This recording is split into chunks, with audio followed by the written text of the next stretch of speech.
Hey Mark. Hey Bart. How's it going? Going well. You know, what are those things down there? I never asked you.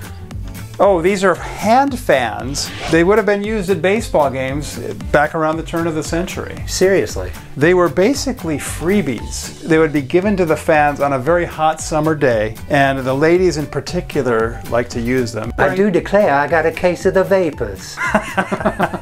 In their defense, they wore dresses that would go all the way down to the ground and numerous undergarments, so they want to fan themselves off during the game, and they made these fans that had a baseball theme. Some companies would give away these fans in exchange for the advertising that they would have on the back. They're made of cardboard, and they're on a stick similar to a popsicle stick, but longer.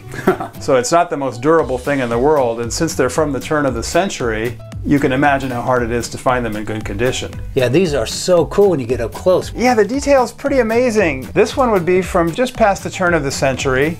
I love it because the fan is shaped like a catcher's mitt, and it pictures the batter and catcher, where the catcher is kind of in a half crouch, which is how they did it back then. They were almost standing up when they caught the ball. Right. And you can see the edges are perfect. There's no edge wear, there's no tears or creases. I know, and it's just cardboard. I mean, crazy. Yeah, I was really thrilled to find that one in that condition. No kidding. And then you come over here. Yeah, if you pan over to the right, this is probably my prettiest one. Oh, it's gorgeous. In terms of graphics. I mean, look at those players' uniforms. You got the beautiful blue uniform, probably the visiting team, and then the white team is all out in the field. That's why they're not on the bench there. The pitcher about to deliver, looks like the batter's had a very unusual stance hovering over the plate like that.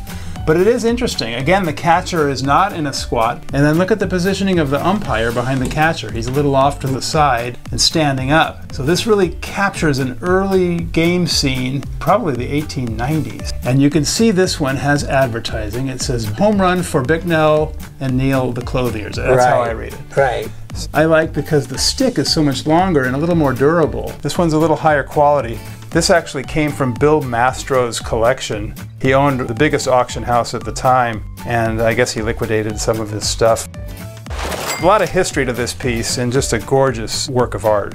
And here's another one. Oh wow, look, there's a lot going on. Is it a scorecard? It's a combination scorecard and fan. The thing that I like most about it is that it features all of the Major League Baseball managers. So you can see John McGraw and Connie Mack, along with really interesting graphics. They put like caricatures of their team names, like the Indian and the Pirate. Look at the Red Sox and White Sox. It's just the manager's head inside a giant stocking. This is the kind of thing I just really love. To me, it's a really underrated segment of the hobby because the artwork and the history is just off the charts on these pieces. Oh, look at this beauty in sepia tone. There's also a color version of this fan, but I actually like the sepia because it's got a more antique look. Yeah, it does. And the way they structured this thing is just ingenious. You've got the catcher's mitt holding the turn of the century ball, tighter stitching than they have today. Right, look at that. Then you have the two scoring panels that are unused. And then the lady in the middle, a beautiful woman. It's no mistake that they picked a lady because these fans were targeted mostly to the ladies. Right. Who would fan themselves off during the game. And then the best of all is the outer perimeter where you have some of the stars of the day. Frank Chance, Clark Griffith, Bill Dolan, Nap Lajoie, Harry Lord. There's Bresnahan, also Hall of Famer, on the extreme right. And great depictions of them. It's just a fantastic design on this very rare piece. Beautiful. Then we come over to this guy. Look at that. This guy might be my favorite of all. He's just got a chip on his shoulder. He's one crusty character. Yeah, he's got an attitude going on. But I like it because it's a Piedmont fan.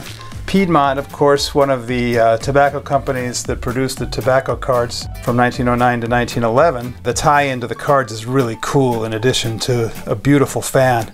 The eyes get me every time. And the way that they made the cigarette into the handle of the fan is pretty ingenious. Yeah, I'll say. So I think somebody at Piedmont deserved a raise for creating this one because it's just a thing of beauty. And then I see you bookend it with another mitt style one. Yeah, this is the bookend to the original catcher's mitt. This one is a regular fielder's mitt. You can see if you harken back to our videos on the gloves, that it's got a full web glove, which designates it as early 1900s. It looks to me like he's probably safe at second. I don't think he was tagged out there, but his hat's flying off, and it's a nice action scene of the second baseman trying to make the tag. Yeah, he's tagging the inner thigh. He should have tagged the outer leg. Yeah, or the foot or the shin, but I'm going to call him safe. All right. Anyway, similar design to that very first one. Equally good condition, no chipping to the edges, no creases. Just really, really impossible to find them in this type of condition. Wow, these are just beautiful. So they're fans that were giveaways of games. I never knew what they were.